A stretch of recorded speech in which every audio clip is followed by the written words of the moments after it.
Welcome, everybody. Appreciate our partners that are able to join today. I'm going to give it just one more minute before we kick this off and let a few more people join.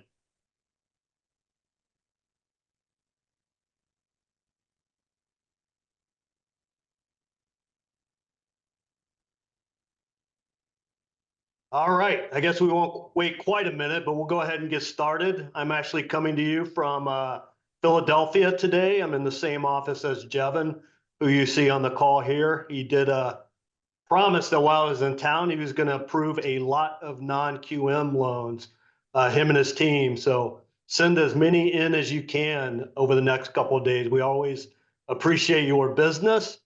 I will say that over the last 4 months, we initially started off doubling our production since we made some exciting earlier in the year guideline enhancement and changes. So again, we appreciate the business and the opportunity to serve you, and we hope you keep considering us for your non-QM needs. Everybody is probably familiar with Cecilia by now. She's our non-QM expert, and she's going to go ahead and host the seminar. All yours, Cecilia. Thanks, Tony. And I just want to let everybody know we do have our underwriting VP, Jevin Stafiri, on. He's going to be answering all of your questions on the Q&A. So as we go along, if you've got any questions, pop them into the Q&A, not into the chat box. And then we also have one of our great account executives, Mark Palmer.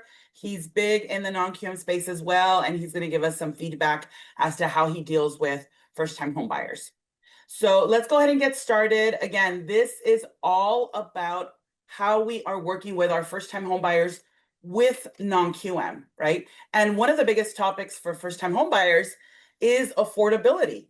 I think first-time home buyer is probably synonymous with 3% or 3.5% down, right? That's what they always think. Oh, I'm a first-time home buyer. I don't have to put that much money down. So affordability is a huge question or issue. And one of the things that we were looking at, I know Tony gave us some statistics to start, is that the first-time home buyer bubble is actually shrinking every year, little by little, right? It's getting smaller and smaller because obviously home prices are increasing. Things are not as affordable as they were 10 years ago, 15 years ago. And now those down payments have to be higher, right? So that 3 or 3.5%, although, yes, you may be able to put that down, it may not give you the payment that you need in order to qualify. So that little bubble that we have of first-time home buyers is actually getting smaller. However, in contrast, their income is growing. So although they have more income to provide, to present for qualification, they're still not buying homes for qualification reasons. So that's one of the reasons why we wanted to let you know that first-time home buyers are eligible. They are a really great audience for these non-QM products, right? There's not a lot that really is in the way stopping them from using these products, right? It's probably just the fact that they think they can only do a 3% down loan. Like I said, that's really synonymous with first-time home buyers. They think that that's what that is, right? With our first-time home buyers, usually people will use the traditional types of loans, right? Which you see here. On the left-hand side, we've got an FHA loan. That's usually where you've got that 3.5% down.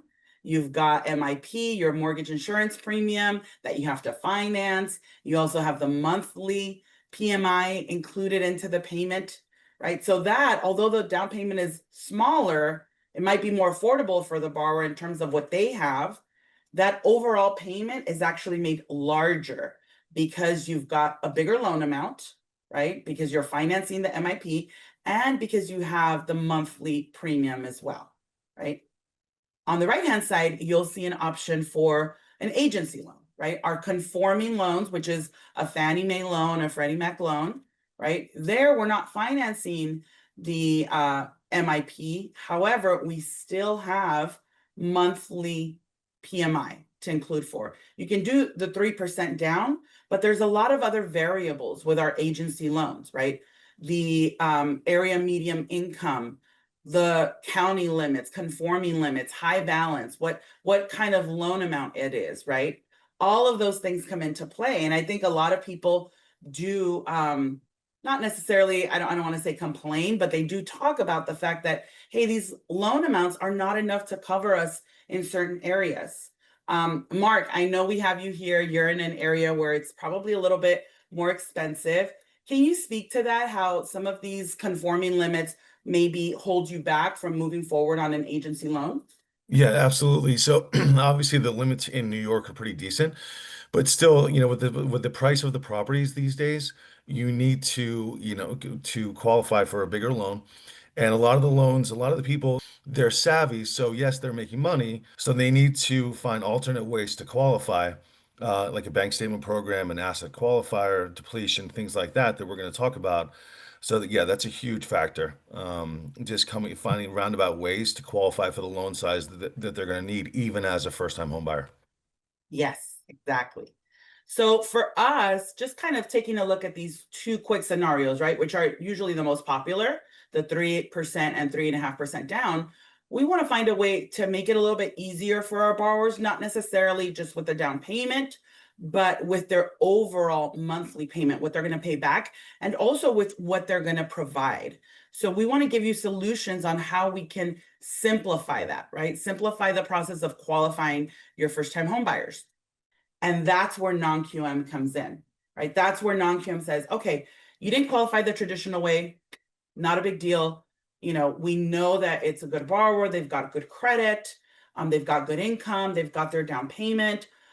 A lot of things can come together to still make that a viable buyer, right? So non-QM offers you an additional option. And we like to see it as something, like coloring outside that box, because it's not traditional. It's not just black and white. It's not just, well, did you get an AUS approval?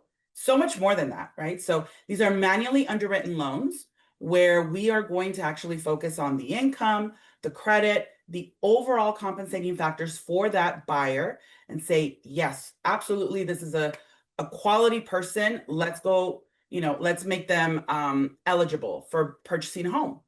And the great thing about our non-QM loans is that there's no PMI on these. So even if they're doing our minimum down payment, there's no private mortgage insurance added to that monthly payment. That's a huge weight off of that monthly debt, right? Because that's usually, between $200 to $400 on that PMI. And when people are looking at that mortgage statement every month, it's a shame to look at that, man, that $200 isn't going towards my principal, it's going towards insurance, right? And it's not fire insurance or flood insurance, it's insurance to cover something else. So the no PMI is a huge benefit on our non-QM loans.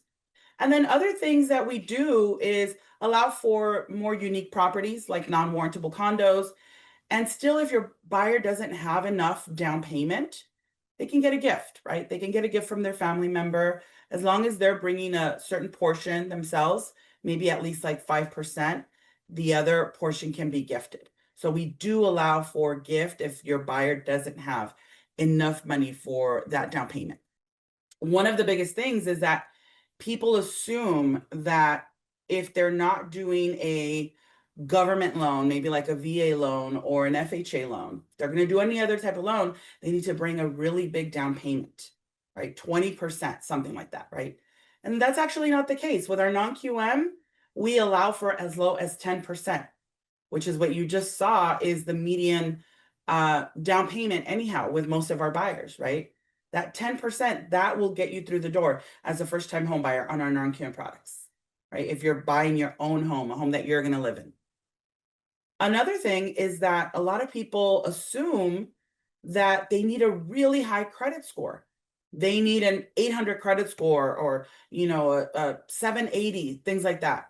No, you don't. On our non-QM products, actually, we allow as low as a 640 overall, right? If you have that lower end credit score, you need 20% down. But if you have something a little bit higher and you want that 10%, which is our minimum, you need a 720.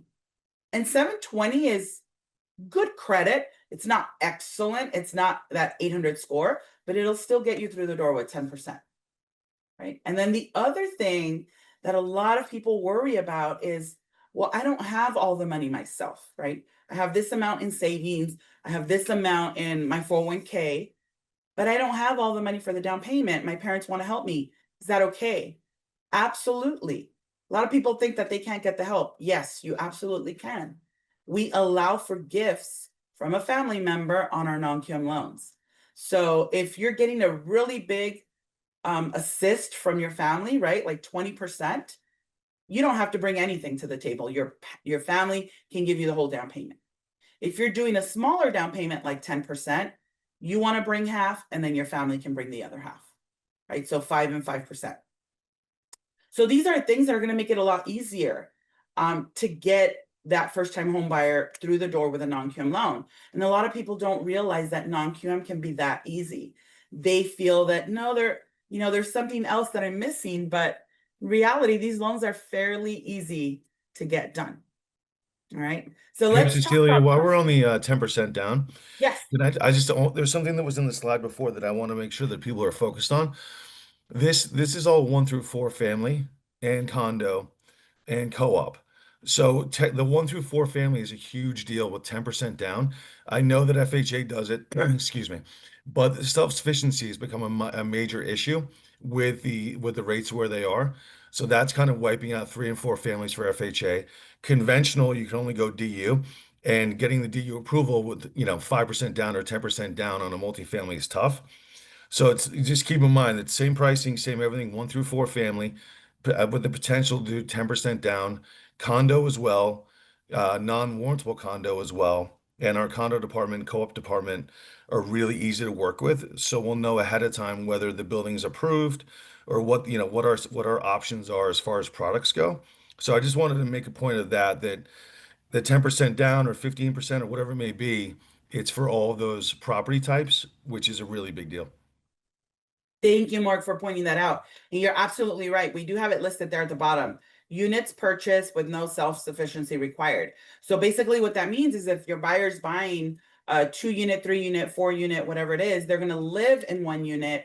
The other unit is going to be rented. We're actually going to be able to use rental income from that other unit to help them to qualify, right? And that's usually the case. They want to buy something that can create a little bit of cash flow for them so that they don't have to make the mortgage payment all on their own.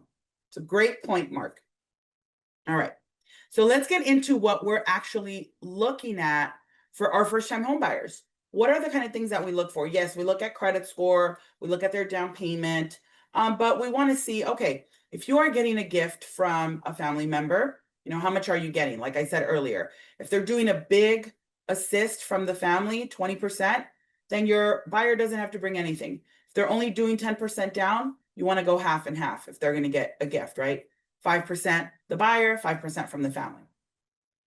Or sometimes they're going to get a home from a family, right? They're going to gift them the equity on a property. We can do that as well. We can we can finance up to 75% of that property, so they can gift them that much, right? The difference, the 25%, as if that was a down payment. We can do gift of equity between family. We can also allow for people to come in with a co-signer, right? Or a co-borrower. Someone who's not necessarily going to live in the home, but they're going to co-sign, they're going to assist because maybe the income that you have on paper is not enough, things like that, right? But we do look at a variety of things for our first-time home buyers. We do allow for them to be permanent residents who have a green card, or they can be non-permanent residents who have a work permit, right? First-time home buyers buying a primary home, a home that they're going to live in, either one is fine, right? So those are some of the things that we look at. Again, it's not something, completely rigorous or super conservative. We just want to make sure that, yes, this buyer is prepared to make these mortgage payments, right? Because it's their first time. Maybe they've been living with family. Maybe they've just been paying rent in an apartment and it's been a lot less expensive. So we just want to make sure that they're prepared with the down payment, with some family assistance, and that they can make these monthly payments. Okay. So what are the options with non-QM if you're not going to go the traditional route, the 3 or 3.5%, right? What are the options that you have?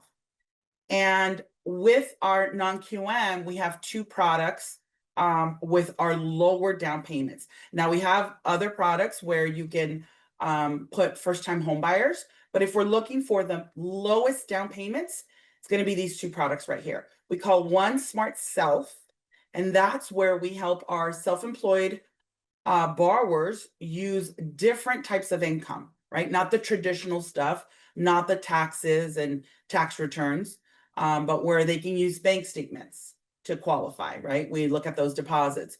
Or if they're a contractor, we can use their 1099 to qualify them, things like that, right? So this SmartSelf is for a self-employed borrower who doesn't have the regular income for a traditional loan.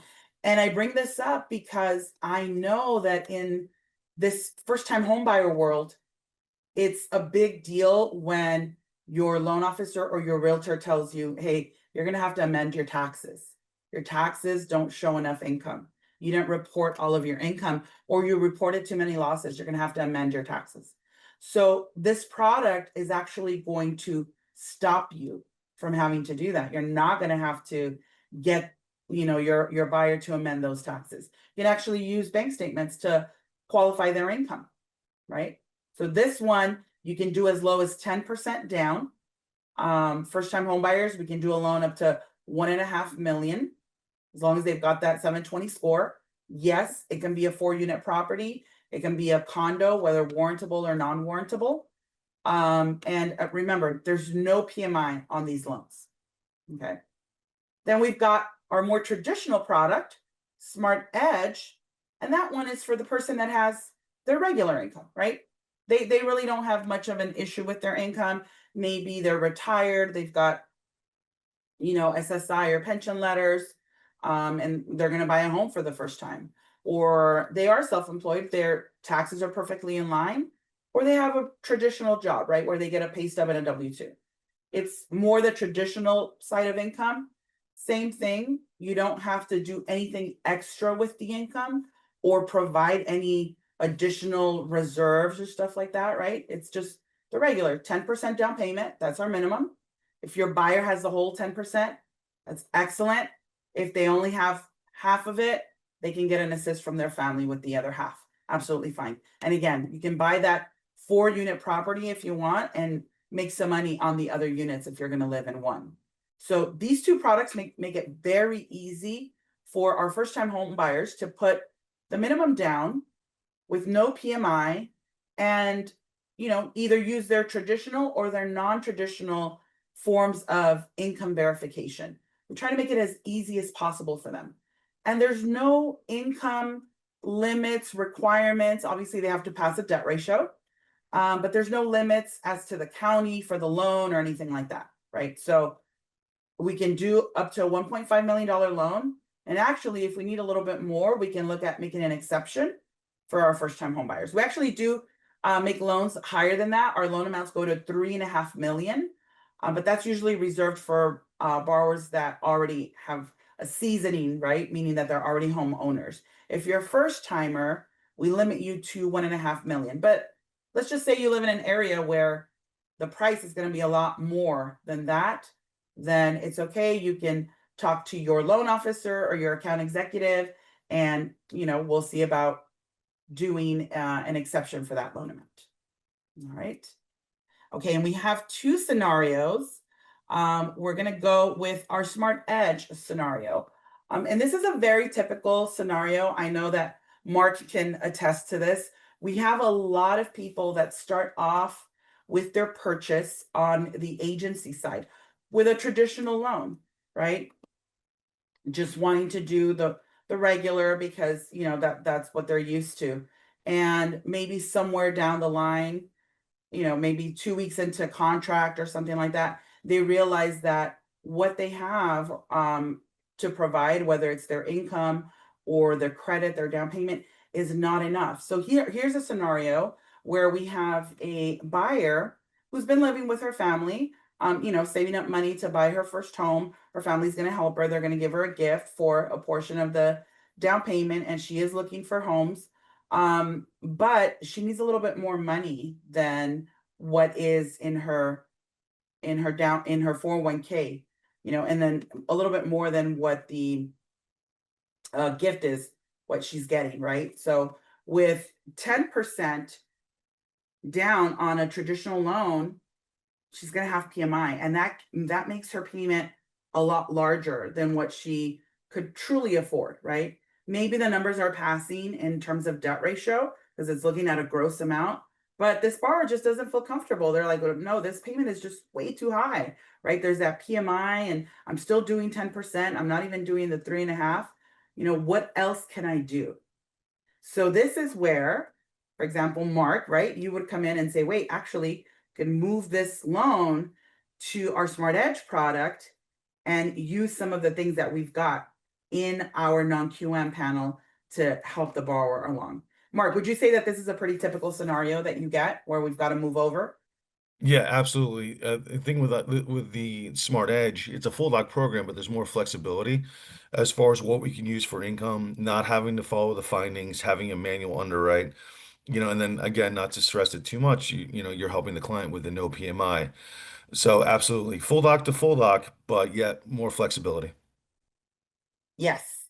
So this one, again, it's our traditional full doc. So this borrower, midway, they realized that that payment was going to be really high and there's PMI and all that stuff. This is a very easy conversion or easy slide into our non-QM product because you're already using the traditional income that you've got. It's the minimum down payment, which is the 10%. Remember, that's the average that our buyers are doing anyhow, right? Not everyone is doing 3 or 3.5%. The majority of people are doing at least 10% just to make a dent on that price. And we could use everything that the borrower already had, right? It's not anything different. It's just that our loan allows for the no PMI factor, allows for us to use some of that rental income from the property that they're purchasing, allows for the gift, allows for so much more, a higher debt ratio, right? There's no front end and back end ratio. There's just a higher debt ratio overall. So it makes the loan a lot smoother to move it into our non-QM. And Hey, again, that's one of the Cecilia, there's one more point on this one too. yes. This is obviously an easy transition if the loan's already a Newrez and a conventional product and we're switching it to non-QM. But if it's at another lender, it could be just as easy because we do allow appraisal transfers on these as well. So if you're pigeonholed at another lender with a conventional loan and you don't have options, obviously you could submit it to us as a Smart Edge and transfer the appraisal. Yes, absolutely, absolutely. Great point, Mark, because yes, if you're struggling with another lender, just bring that deal over here and transfer the appraisal. We can get it done for you. The other scenario that we have, which is for our very popular product for our self-employed borrowers, is SmartSelf, right? So again, most buyers are going to just give you their taxes and the traditional things, and maybe you thought, things were looking good on that end with their taxes, and you're putting it through a traditional loan and a Fannie Mae loan, an agency loan. But then midway through the process, maybe the underwriter found something that you might have missed, right? Losses or things like that that are going to reduce the income for that borrower's business. And so then suddenly they're in a situation where no, they don't qualify anymore, right? And you're kind of struggling like, wait a minute, what am I going to do? So this product, SmartSelf, works really, really well for anyone who's got a business because we're not going to look at the taxes. We're not going to look at the tax returns or what they filed. What we're going to focus on is what's really happening in that business. So we're going to look at the deposits for them. So whether they're using a personal account, a personal checking account for their business, and that's where they run all their deposits, or maybe they have a business account, right? We just want to see the most recent 12 months so we can get a good idea of the trend and the pattern of how their business flows. We're going to review the income for you. We're going to tell you what the income is. And then we're going to tally that up and tell you, okay, this is about the average that they earn. So if you can make that number work with your income, you're good to go, right? So in this particular scenario, this buyer was already putting 20% down. They were already making a pretty good dent on their loan, right? So with them, even easier transition because it's such a large down payment. Again, no PMI. All they needed was a 640 score with that 20% down, right? They have more than that, but that's all they needed. And even if they wanted to kind of change things around a little bit, they can do a lower down payment. They can do 10% if they wanted, right? With a higher score. So this product for anyone who's self-employed. And let's face it, now there's a large chunk of people that are self-employed or have like a side business. This is a great solution for them because they don't have to worry about what's on their taxes. We can just look at the bank statements. So these are some of the solutions that we wanted to bring up and kind of share with you. I know that there's questions throughout Q&A. Jevin, anything that's been coming up quite a bit that maybe we want to clarify or that you want to share? No, I think they were mostly all one-off stuff. Nothing to go over really. Okay. All right. So all of this is really to share with you that if you are working with a first-time home buyers, the FHA and 3% down type loans are not the only loans that you have to look at, right? You've also got our non-QM. Our non-QM works really well with our first-time home buyers, whether they've got a traditional job or they've got a self-employed job, a self-employed business. It's something that can work, and it's really going to help our buyers thrive, have more affordable monthly payments, and keep that homeownership dream alive, right? Which is really what we're here for. We're here to help people get into homes, start their family, start that legacy for the future, right? So that's what we wanted to share with you today. Anything else you'd like to share, Tony or Mark or Jevin, before we end? Good here. No. Again, we appreciate everybody's business. Appreciate you joining today to learn more about our program. Cecilia does an excellent job for us, as does Jevin and Mark. We do appreciate you, and let's keep moving this production up. Yes. Thank you all so much. We appreciate you joining us today, and stay tuned for next month's webinar. Thanks. Take care, everyone. Thanks, everybody.